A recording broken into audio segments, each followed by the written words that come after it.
Assalamu alaikum students, I am your teacher and welcome to our channel Learners Academy. So today we will discuss about future continuous tense. So what is future continuous tense? Future continuous क्या होता है? Future continuous tense की सबसे पहले तो formation बताती हूँ कि वो कैसे बनते हैं. Subject plus will plus be plus present participle plus complement. अब इसमें नोट करने वाली चीज़ क्या है? जो फ्यूचर कंटिन्यूस टेंस है can also be form with the help of shall for I and we. हम कहते हैं कि भाई ये कितने उससे विल के साथ भी शेल यूज़ कर आई के साथ हम लोग शेल और विल यूज़ कर सकते हैं. ठीक है, ये कहते हैं कि with the help of can be बन सकते हैं. शेल के साथ आई भी यूज़ कर सकते हैं और वी भी यूज़ कर सकते हैं. Also it is more common to use will for all nouns and pronouns. Common सी बात है, आजकल ज़्यादा शेल को मतलब इतना कोई यूज़ नहीं करता है. मोस्टली पीपल्स विल ही यूज़ करते हैं हर नाउन और हर प्रोनाउन के साथ. सबसे पहले एग्जांपल देख लेते हैं. आई सब्जेक्ट, शेल और be helping verb, reading main verb, a book is object and all days next week. ये क्या होगी? Additional information. ठीक है, I shall be reading a book all days next week.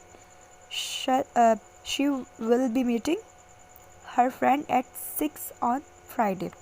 Okay, so will plus subject plus be. अब ये उसके question वाले हो गए. ठीक है, एग्जाम्पल है shall be reading a book all days next week. अब ये क्या है? इसके इंटरोगेटिव हो गए. ठीक है, इंटरोगेटिव में क्या आएगा कि जो shall है वो सब्जेक्ट से पहले लगा देंगे और सब्जेक्ट है वो shall और be के इन बिटवीन आ जाएगा. shall we be reading a book all days next week. और नेगेटिव में क्या होगा कि she won't be meeting, she will not या she won't be meeting her friend at 6 on Friday. ठीक है, बाकी हमारा स्ट्रक्चर है वो ऑलमोस्ट सेम रहेगा. बाकी फ्यूचर कंटिन्यूस टेंस की फॉर्म इसका और चीज़ बताती हूँ. The future continuous tenses expresses an activity that will be taken place at the time in the future. Activity है वो किसी टाइम पर होने वाली है, किसमें? फ्यूचर में. I will begin to eat at 8 PM. मैं खाना शुरू करूँगी लेकिन फ्यूचर में 8 बजे. ठीक है, my brother will come home at 9 PM. मेरा भाई है वो 9 बजे आता है घर पर. I will be eating when he comes home. मैं जब खाना खाऊंगी जब वो घर पर आ जाएगा. ठीक है, एक काम है जो मैं करूँगी या कर रही होंगी जब फ्यूचर में. अब क्या है? Expresses in action that will be happening at the time in the future. He will be taking his exam this time tomorrow. इस टाइम पर वो कल हमारे एग्ज़ाम ले रहा होगा.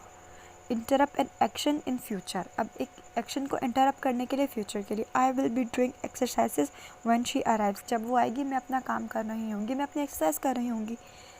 Show parallel action in the future.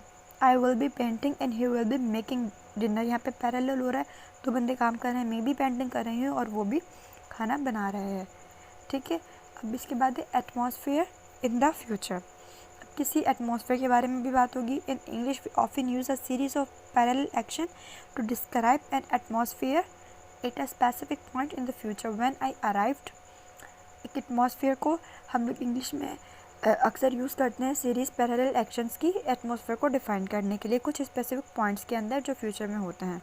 When I arrive at the party everybody will be celebrating. अब मैं जब पार्टी में जाऊंगी तो हर कोई डांस कर रहा होगा. सम विल बी सेलिब्रेट कर रहा होगा. कुछ डांस कर रहे होंगे और कुछ है वो बातें कर रहे होंगे. A few people will be eating pizza. कुछ पिज़्ज़ा खा रहे होंगे और कुछ हैं वो बियर पी रहे होंगे. They always do the same thing. मतलब वहाँ का पूरा माहौल बता रहे हैं, वहाँ का पूरा एटमॉस्फेयर बता रहे हैं. हम ज़्यादा टेंस हमने ज़्यादा क्या हमने ऑलमोस्ट यहाँ पर यूज़ ही किसको किया? फ्यूचर कंटिन्यूस टेंस को यूज़ किया है. ठीक है, if you have any question you may ask in the comment section.